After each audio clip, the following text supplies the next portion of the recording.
नमस्कार दोस्तों, मैं विशाल आपके साथ एक बार फिर हाज़िर हूँ। मैं आपके सामने एक नया टॉपिक लेके आया हूँ। एक नई सीरीज़ अब हम चालू करेंगे, भारत और उसके पड़ोसी देश। आपको वीक में कम से कम 1 से 2 वीडियो इस टॉपिक में मिलती रहेंगी। आज हमारा जो पहला टॉपिक है वो है इंडिया वर्सेस चाइना।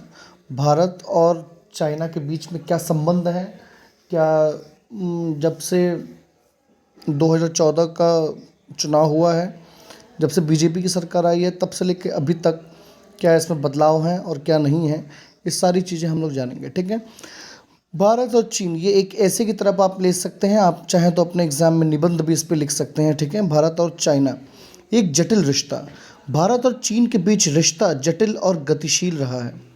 ठीक, जिसमें सहयोग और प्रतिस्पर्धा दोनों के दौर आए हैं। 2014 से 2025 तक लगभग 11 साल में इस रिश्ते में महत्वपूर्ण विकास हुए हैं। ठीक है। आर्थिक संबंध में पहले हम लोग बात करते हैं। भारत और चीन ने अपने आर्थिक संबंधों को मजबूत किया है। ठीक है। सन 2024 में द्विपक्षीय व्यापार लगभग 138 डॉलर बिलियन, या तो ऐसे कह सकते हैं 138 बिलियन डॉलर तक पहुंच गया है। ठीक है। जिससे चीन भारत का सबसे बड़ा व्यापारिक भागीदारी बन गया है। चीन भारत का सबसे बड़ा व्यापारिक भागीदार बन गया है, 138 बिलियन डॉलर का। भारत चीन से इलेक्ट्रिकल मशीनरी, न्यूक्लियर रिएक्टर और ऑर्गेनिक केमिकल जैसी चीज़ें आयात करता है। ठीक, भारत चीन से मंगाता है ये सारी चीज़ें। जबकि भारत चीन को अयस्क, स्लैग और राख जैसी चीज़ें निर्यात करता है। ठीक, मतलब भारत यहाँ से ये सारी चीज़ें भेजता है। हालांकि व्यापारिक संबंध चुनौतियों से खाली नहीं हैं, क्योंकि भारत ने बढ़ते व्यापार घाटे और अधिक संतुलित व्यापार की ज़रूरत पर चिंता जताई है। ठीक, असंतुलित है अभी, क्योंकि कुछ वॉर, कुछ कहा सुनी होते रहते हैं, तो उसकी वजह से असंतुलित है। सीमा विवाद। भारत और चीन के बीच सीमा विवाद एक बड़ा मुद्दा बना हुआ है। 2020 में गलवान घाटी में हुई झड़प में 2020 में गलवान घाटी में झड़प हुई थी। 20 भारतीय सैनिक और अज्ञात संख्या में चीनी सैनिक मारे गए थे। ठीक, 20 हमारे सैनिक मारे गए थे और अज्ञात संख्या में, कोई हो सकता है 1, 2 या 20 से ज़्यादा हो, कुछ आइडिया नहीं है इसका। ठीक, इसके बावजूद दोनों देशों ने सैनिकों को हटाने और तनाव कम करने की दिशा में काम किया है। ठीक, 2024 में सीमा वार्ता के 31वें दौरे में आंशिक रूप से सैनिकों को हटाने पर आपसी सहमति बनी है। मीन्स आंशिक रूप से, मतलब कि आधे आप हटा लीजिए, आधे हम हटा लेते हैं, इस तरह से। राजनयिक प्रयास क्या हुआ है? दोनों देशों के बीच उच्च स्तरीय दौरे और बैठकें होती रही हैं।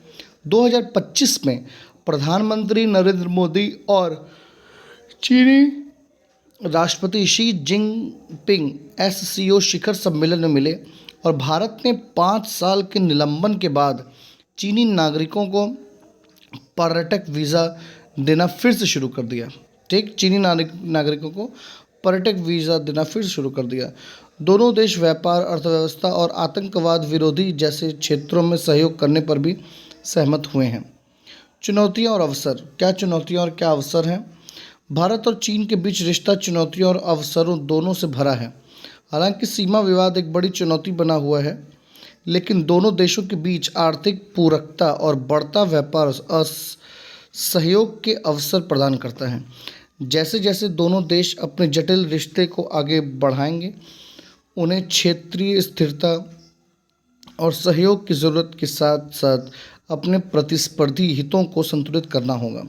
ठीक है। निष्कर्ष रूप में 2014 से 2025 तक भारत और चीन के बीच रिश्ता जटिल रहा है। ठीक, जिसमें आर्थिक संबंधों, सीमा विवादों और राजनयिक प्रयासों में महत्वपूर्ण विकास हुए हैं। जैसे जैसे दोनों देश आगे बढ़ेंगे, उनका रिश्ता क्षेत्र के भविष्य को आकार देने में एक महत्वपूर्ण कारक बना रहेगा। ठीक है मेरे प्यारे बच्चों, मेरे प्यारे दोस्तों, ये भारत बनाम चाइना के ऊपर एक लेख है जो कि मैंने कई स्रोतों का यूज़ करके बनाया है, लिखा है। ठीक है, आप इसको पढ़ें घर पे। आप चाहे तो स्क्रीनशॉट ले सकते हैं, चाहे तो पूरी वीडियो देखेंगे तो मुझे सपोर्ट मिलेगा। आप वीडियो देखते रहिए। नेक्स्ट वीडियो में हम लोग नए टॉपिक के साथ मिलेंगे, इंडिया वर्सेस चाइना। या तो आपको किसी का जानना है तो आप उसका कमेंट करिए। ठीक, तब तक के लिए मिलते हैं। जय हिंद।